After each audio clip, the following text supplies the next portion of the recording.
George Thompson. I'm married to Jean. We've been married for 24 years. I was a professional singer. I have a small studio at home where I still sing and produce my own tracks. I do like to play golf and football, my local football team.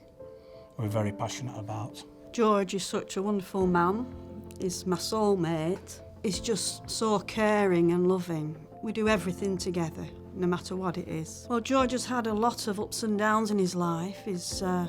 About 8 years ago, he got refused double lung transplant because he had too many health issues. But when you think about heart attacks, you think, oh my God, I'm having it. But it was nothing like that at all. I did feel a slight pressing here that went into my arm, but it'll pass. But of course, it never did. And then that day I went for an ECG. And at that point they said, you know, you need to go straight to the hospital, you're having a heart attack. He had a small heart attack.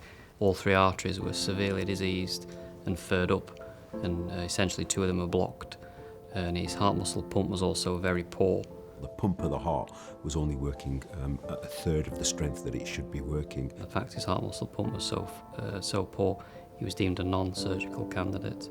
I was finally being told that there was nothing they could do. So I was just sending the final message to say thank you everyone for your support, because for me, in my head, that was the end really. Everyone was in floods of tears and, you know, they couldn't believe it, that nothing could be done. And then in walked Dr. Patel and said, we've just had delivery of these impeller pumps, and I think you'd be a good candidate. I think I can fix you.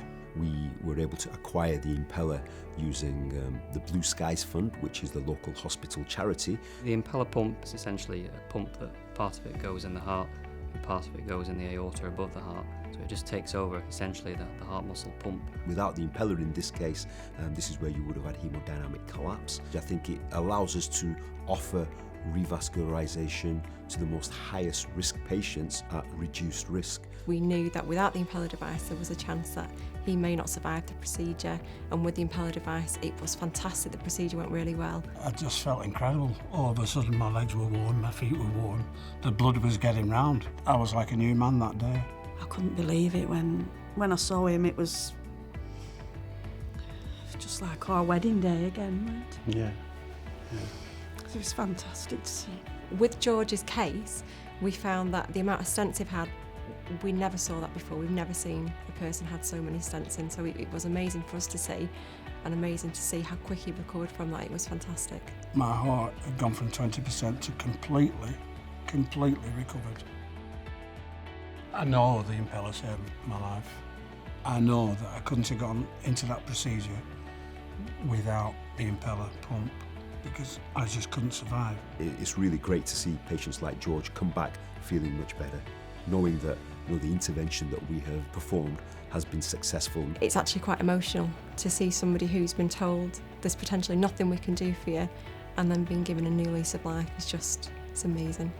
To know that you've helped save somebody's life, and when you see his wife look at him, and then you see a picture of his grandchild, that's just really special. Georgina's crawling, she'll soon be walking, and we'll be able to run after her and play with her and spend a lot more time. Yeah, Georgina's our future now, really. Yeah. I'd never actually heard of the impeller pump before. Everyone should know about it because of what it did for me. With all my associated diseases, I've still pulled through. I'm a healthier person, I'm a better person. We've got a future now, whereas we didn't really think we had one before.